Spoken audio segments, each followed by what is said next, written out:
नमस्ते दोस्तों। हमने पढ़ लिया था हिमालय का जो वर्गीकरण पढ़ रहे थे, तो उसमें एक वर्गीकरण हमने पढ़ लिया था। किसके आधार पर पढ़ लिया था? भौगोलिक आधार पर, यानी कि वो समांतर श्रेणी के आधार पर उसका वर्गीकरण पढ़ा था। तो दूसरा हमारा वर्गीकरण रह रहा था प्रादेशिक वर्गीकरण, हिमालय का प्रादेशिक वर्गीकरण। तो पहले तो प्रादेशिक वर्गीकरण और भौगोलिक वर्गीकरण, इन दोनों में डिफरेंट बता देता हूँ। यानी भौगोलिक वर्गीकरण के अंतर्गत वो आता था समांतर श्रेणी वाला, और इसमें नदियों के आधार पर। तो प्रादेशिक वर्गीकरण और भौगोलिक वर्गीकरण, जैसे कि हमने इससे पूर्ववर्ती कक्षाओं में बताया था, भौगोलिक वर्गीकरण के अंतर्गत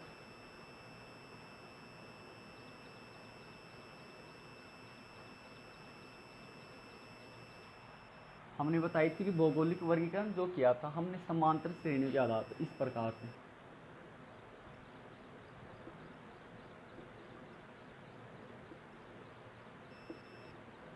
यानी इसमें हमने बताया था कि ट्रांस हिमालय, बृहद हिमालय, लघु हिमालय और शिवालिक हिमालय। परंतु हम अब फिलहाल पढ़ेंगे नदियों के आधार पर विभाजन। यानी कि इस प्रकार, जैसे कि यहाँ पे सिंधु, यहाँ पे सतलुज, यहाँ पे काली, यहाँ पे तिस्ता और यहाँ पे ब्रह्मपुत्र। तो यानी कि ये तो समांतर श्रेणी के आधार पर हो गए, यानी कि आपस में समान श्रेणियों के आधार पर चल रही है लाइनें, यानी ये पर्वत श्रृंखलाएं। और यदि देखा जाए तो ये ऊर्ध्वाधर आधार, यानी कि लंबवत आधार, ये तो क्षैतिज और ये लंबवत, यानी ये ऊर्ध्वाधर आधार पर इसका विभाजन करेंगे। तो अब हम बात करते हैं हिमालय के प्रादेशिक वर्गीकरण की। तो पहली बात तो ये की जाए कि प्रादेशिक यानी किसी स्थान विशेष के आधार पर वर्गीकरण। तो प्रादेशिक वर्गीकरण किसने किया है हिमालय का, इसकी बात की जाती है। तो हिमालय का जो प्रादेशिक वर्गीकरण है ना, वो सिडनी बुर्राड नामक विद्वान ने किया है। हिमालय का प्रादेशिक वर्गीकरण सिडनी बुर्राड विद्वान ने किया है। विद्वान का नाम है सिडनी बुर्राड।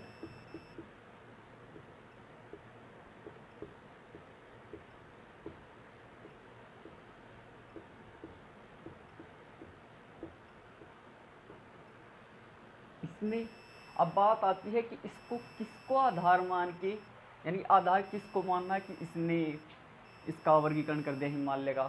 तो इसने आधार माना नदियों को, यानी वर्गीकरण का आधार।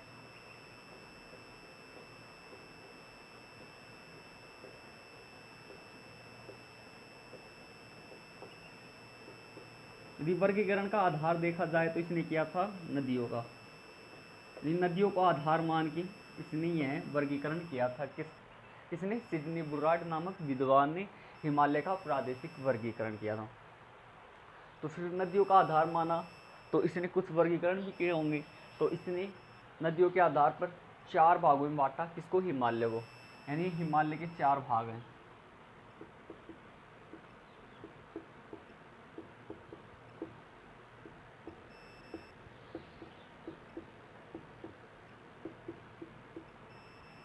कौन कौन से हैं वो भी देख लेते हैं। यदि सिडनी बुर्राड के अनुसार देखा जाए तो पहला जो पार्ट आता है, पहला भाग आता है जिसका नाम है पंजाब हिमालय, या इसे कश्मीरी हिमालय बोल देते हैं।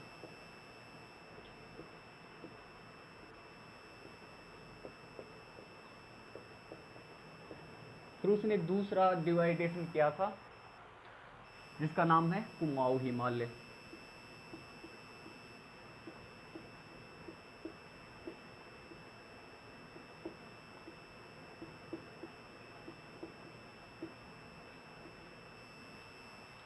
तीसरा डिवाइडेशन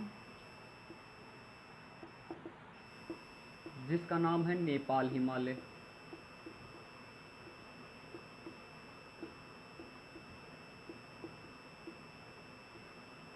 और चौथा डिवाइडेशन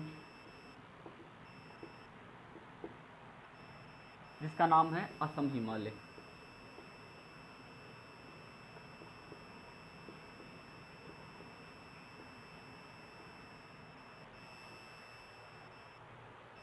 तो हमने पढ़े हैं हिमालय को इसने प्रादेशिकता के आधार पर नदियों को आधार मान के इसने 4 भागों में विभाजित किया, जिसमें पहला भाग आता है पंजाब या कश्मीर हिमालय, दूसरा भाग आता है कुमाऊं हिमालय, और तीसरा भाग आता है नेपाल हिमालय, और चौथा भाग आता है असम हिमालय। तो इसने किन किन नदियों को आधार माना उनके बारे में बता देते हैं। जैसे कि पंजाब या कश्मीर हिमालय, इसे पंजाब भी बोल देते हैं, कश्मीर भी बोल देते हैं, यानी इसकी लोकेशन पंजाब और कश्मीर में स्थित है। तो इसमें कौन कौन सी नदियों को शामिल किया है, जैसे कि इसमें पश्चिम में स्थित है, यानी पश्चिम में जो नदी है सिंधु नदी,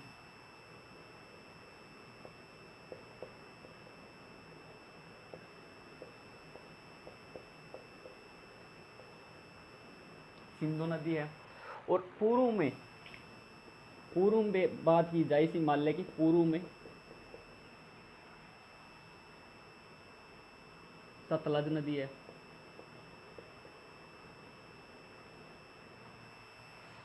यानी कि जो पंजाब हिमालय कश्मीर हिमालय है, इसमें नदियों के आधार पर विभाजन है, जिसमें पश्चिम में तो सिंधु है, पूर्व में सतलुज है। सिंधु व सतलुज इन दोनों के मध्य जो हिमालय श्रेणी स्थित है, सिंधु व सतलुज दोनों के मध्य जो हिमालय श्रेणी स्थित है वह कश्मीर हिमालय है। फिर दूसरी बात आती है कुमाऊं हिमालय की। कुमाऊं हिमालय, इसकी भी लोकेशन देख लेते कौन कौन सी नदियाँ इनका आधार है। जैसे कि इसकी पश्चिम में लोकेशन देखी जाए तो पश्चिम में तो है सतलज नदी, और इसके पूर्व में है काली नदी जो नेपाल से सीमा बनाती है, काली नदी।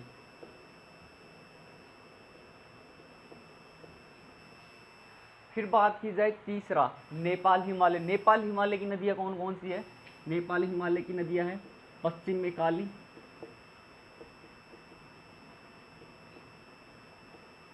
और पूर्व में तीस्ता नदी।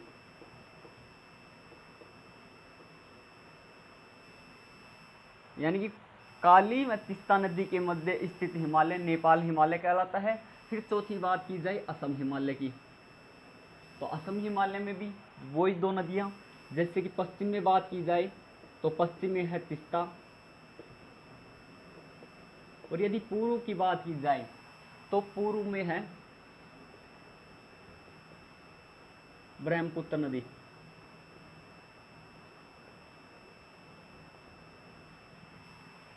तीस्ता व ब्रह्मपुत्र के मध्य स्थित हिमालय का भाग असम हिमालय कहलाता है।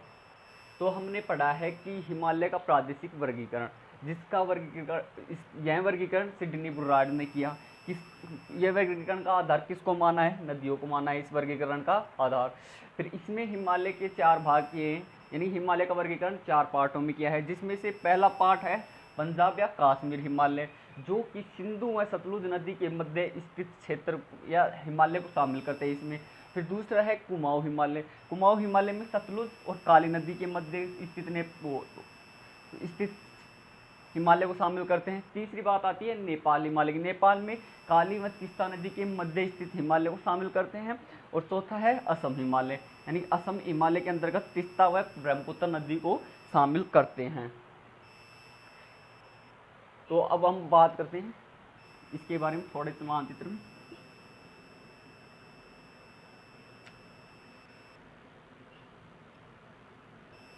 जैसे ये मान लो यहाँ पे तो सिंधु नदी इस प्रकार है, यहाँ पे सतलुज नदी है। ये जो सिंधु नदी है ये तो पश्चिम में हो गई और ये हो गई पूर्व में। तो इसके मध्य स्थित जो क्षेत्र है ना वो कहलाता है पंजाब या कश्मीर हिमालय। फिर इसके बाद हम बात करेंगे, ये हो गई यहाँ पे काली नदी। तो अब इस काली नदी ये सतलुज और काली। यदि प्रारंभिक हिमालय का वर्गीकरण देखा जाए जो है कि पंजाब में कश्मीर हिमालय, जो कि पश्चिम में देखी जाए तो सिंधु नदी होगी और पूर्व में देखी जाए तो सतलुज नदी होगी। तो इस आधार पर इसका वर्गीकरण किया। परंतु यदि कुमाऊं हिमालय का वर्गीकरण करेंगे तो जो सतलुज नदी इसके पूर्व में थी, यानी जो कश्मीर हिमालय के पूर्व में थी, वो कुमाऊं हिमालय के पश्चिम हो जाएगी। जैसे कि अब ये पूर्व में आ जाएगी, ये पश्चिम में हो जाएगी, यानी इसके मध्य का क्षेत्र, यानी कि ये पूर्व, ये पश्चिमी क्षेत्र, ये पश्चिम और ये पूर्व। तो इस आधार पर है डायरेक्शन। और उत्तर और दक्षिण, यानी ये डायरेक्शन है। तो इसके यदि इसके पॉइंट ऑफ व्यू से देखा जाए पंजाब हिमालय की, तो पश्चिम हो जाएगी सिंधु नदी और पूर्व में हो जाएगी सतलुज नदी। फिर उसके बाद में बात करेंगे सतलुज व काली नदी। तो पॉइंट ऑफ व्यू देखा जाए कुमाऊं हिमालय का, तो ये काली नदी तो पूर्व में स्थित हो जाएगी और जो सतलुज नदी है वह पश्चिम में स्थित हो जाएगी। फिर तीसरी बात करते हैं नेपाल हिमालय की, यानी नेपाल हिमालय पूर्णतः नेपाल में स्थित है।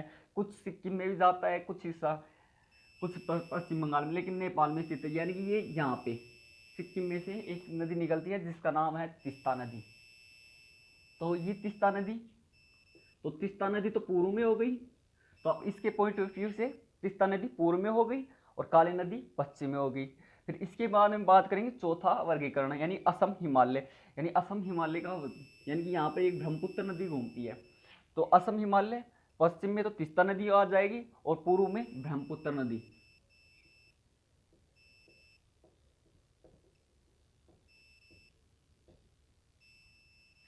तो हमने सिडनी बुर्रार्ड के अनुसार ये पढ़ा है कि हिमालय का वर्गीकरण 4 भागों में किया है, जिसमें पश्चिम में पखा सिंधु, पूर्व में सतलुज, पंजाब हिमालय में पश्चिम में सिंधु और पूर्व में सतलुज। फिर दूसरा हिमालय आता है कुमाऊं हिमालय, जिसमें से पश्चिम में सतलुज और पूर्व में काली नदी आती है। फिर इसके बाद में आता है नेपाल हिमालय, जिसके पश्चिम में काली नदी और पूर्व में तीस्ता नदी शामिल है। तथा चौथा पार्टीशन है असम हिमालय, जिसके पश्चिम में तीस्ता में, पूर्व में ब्रह्मपुत्र नदी स्थित है। तो अब हम बात करेंगे, ये जो 4 भागों में डिवाइड किया है ना सिडनी बुर्रार्ड ने, तो इसका क्षेत्रफल, इसकी लंबाई की बात करेंगे और इसकी कुछ प्रमुख चोटियों की बात करेंगे।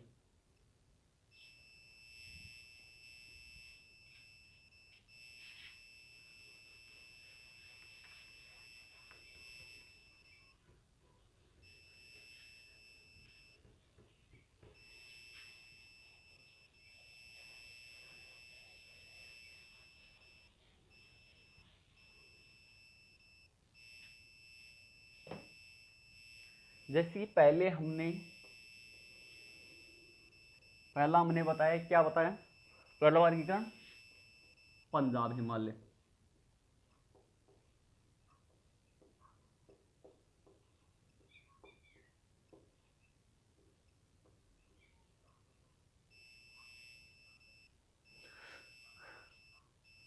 पंजाब हिमालय की पहली तो बात कर लेते हैं हम स्थिति की, यानी स्थिति तो हम पहले बता चुके हैं, सिंधु और सतलुज या सतलज, इन दोनों के मध्य स्थित है ये। तो अब इसकी कुछ लंबाई भी होगी। यदि इसकी लंबाई की बात की जाए, यानी कि इन दोनों के मध्य लंबाई, इन दोनों के बीच में इसकी लंबाई है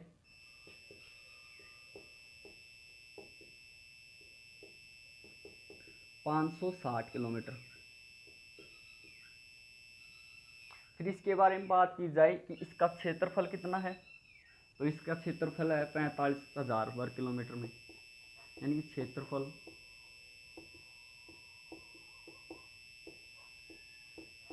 45,000 वर्ग किलोमीटर में फैला हुआ है। फिर इसके बाद में बात की जाए इसकी कुछ ऊंची चोटियाँ, यानी हालांकि इसमें ऊंची चोटियाँ तो नहीं है, फिर भी इसकी प्रमुख चोटियाँ की बात की जाए,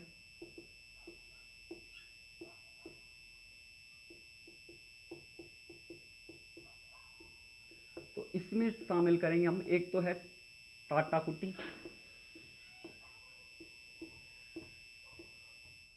और दूसरी है जैसे कि नामचा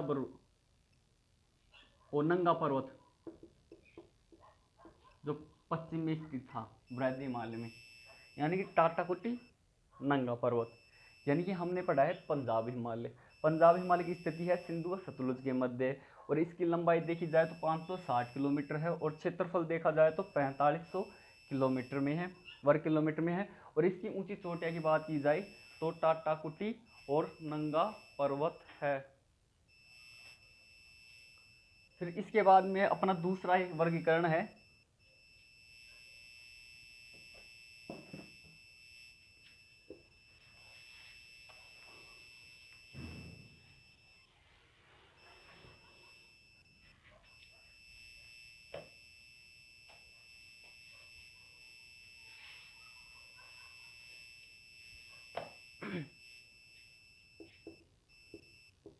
यानी कुमाऊं हिमालय।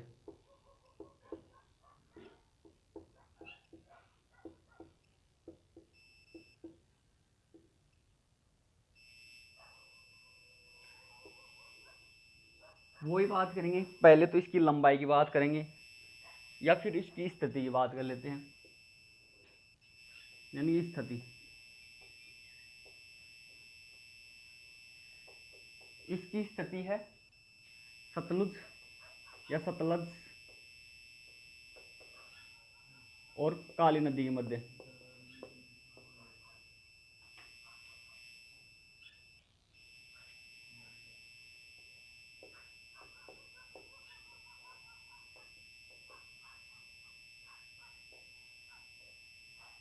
यानी कि जो कुमाऊं हिमालय है इसकी स्थिति है सतलुज में काली नदी के मध्य इसकी स्थिति है, और इसकी स्थिति की कुल लंबाई है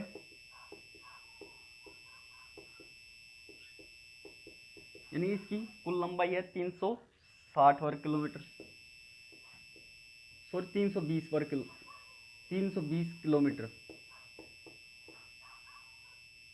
फिर इसके क्षेत्रफल की बात की जाए तो इसका क्षेत्रफल है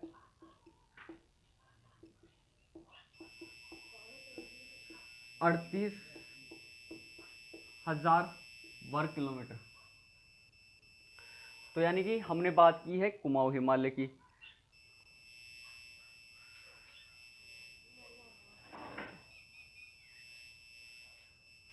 तो कुमाऊं हिमालय का क्षेत्रफल हमने बताया है 38,000 वर्ग किलोमीटर। तो फिर इसके बाद में बात करेंगे हम इसकी ऊंची चोटियों की।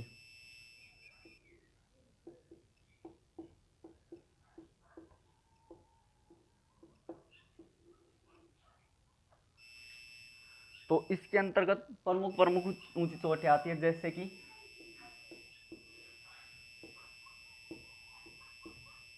केदारनाथ,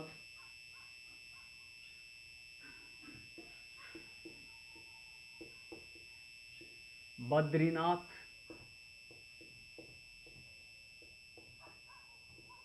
कामेत,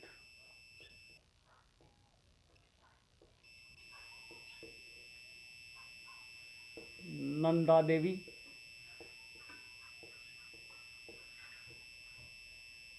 गंगोत्री, यमुनोत्री,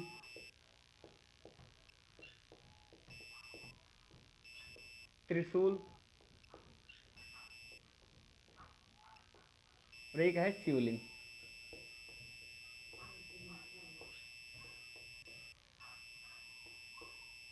यानी कि इसकी प्रमुख ऊंची चोटियों में बात की जाए तो केदारनाथ, बद्रीनाथ, कामेत, नंदा देवी, गंगोत्री, यमुनोत्री, त्रिशूल और शिवलिंग स्थित हैं। यानी ये इसकी प्रमुख चोटियां हैं। यानी कि हमने बात की है कुमाऊं हिमालय की, इसकी स्थिति है सतलुज व काली नदी के मध्य, और इसकी लंबाई की बात की जाए तो इसकी लंबाई है 320 किलोमीटर, और इसके क्षेत्रफल की बात की जाए तो 38,000 वर्ग किलोमीटर में फैला हुआ है।